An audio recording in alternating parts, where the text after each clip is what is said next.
Have you ever felt like you had two choices and none of them actually felt right? Like you only had to do what was expected of you, what the neighbor, your mom, or maybe your ex expected out of you. The worst part is you thought there was only one way of finding that real success. And that's exactly how I felt about some things until I read the third book by Alex Banyanen. Hello everyone, my name is Dimitri. I'm a last year medical student at one of Germany's top universities, and I'm doing also my MD thesis now. And I will be talking about how the third door has changed my life, or how it has changed the approach of many things in my life. Well, Alex wasn't a doctor, but he was a lot similar like me, and probably you. And he was a pre-med student in his dorm, laying on the bed and looking at the books. And he found it tough to stand up and study, and he thought that this isn't what success was meant for. And then Alex decided to go on and interview the most successful people in the world and ask them what the way to succeed is and what's the way to success and how do you get there and how they did it. And don't get me wrong, I absolutely love studying medicine, but sometimes it can be really like you're in a bubble. It could really put you in a place where you just only think about medicine and you forget there's something more to it, and the outside world doesn't really function like medicine does. And also what's really interesting for me is that in medicine, you have certain criteria that you fulfill. It's really a paved path. There's nothing more to it just besides doing the exams and going step by step. You can't really excel and exceed much more. There's a way you can do it, but it isn't as much, or there's always, in some sense, a cap on it. Now, the third door is basically a metaphor of how you would get into a club, and the club represents success. Now, there are three main ways to get into a club.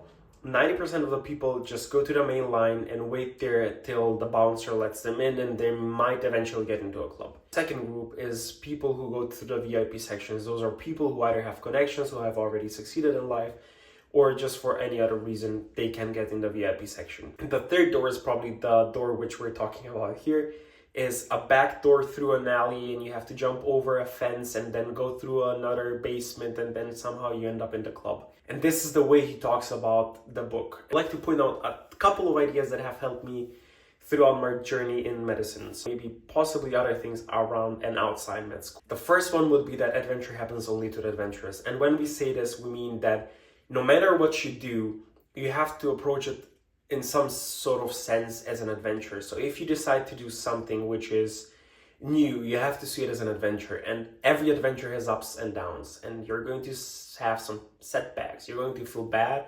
You're going to have an imposter syndrome like I did, and looking at it as an adventure and being adventurous is going to take you places where you didn't expect you're going to end, and those are the things which will exactly lead you to grow. This is an example of me when I went to a startup event where I was the only medical student there. Now, before that, I didn't have anything to do with startups. I didn't know how they look or what they do or what they really are.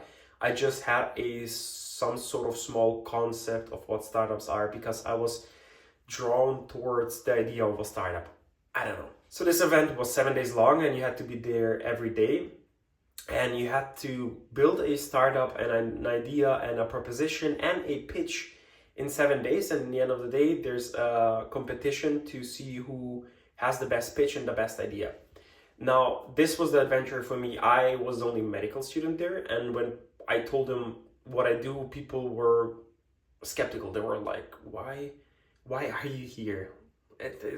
Why? You don't get really anything out of it just besides learning how to build startups. At the end of this event, well, guess what? Our team ended up winning. I knew I was good at pitching and talking, and this was the role I decided to take up on myself. I didn't get mixed up into other things because I know the other team members were a lot better than it. And I have to say I had pretty much luck with the team.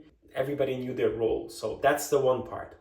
And this ties back to the second lesson, which is you have to think bigger and you have to think differently. I realized that my background in medicine wasn't a setback or a limitation. It was actually an asset. It was me with another person from completely other backgrounds who crafted the idea which the startup was built upon.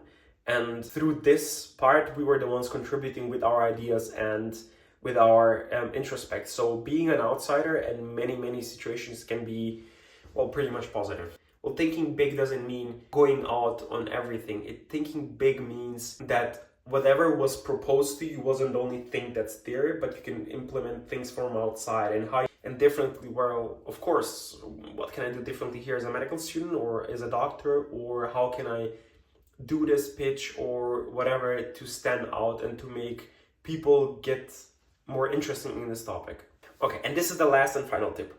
If you're a medical student and if you're looking for a sort of internship or a trainership, or if you're looking for a research position, we know that other physicians are really busy or other people in startup are really busy. And in this book, there's a segment where Alex interviews Tim Ferriss and he tells him his mail, which he usually send to people.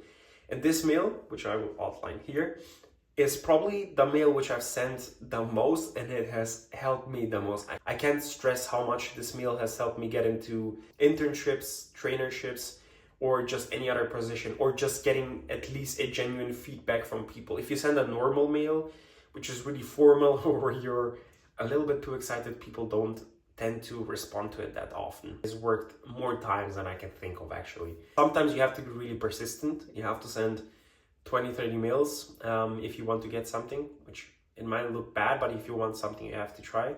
So that's basically it for this one. If you had fun, if I had told you something really, really important, please let me know. If you want to hear something else, also let me know. And just because I'm starting off, let me know what kind of topic you want to hear next.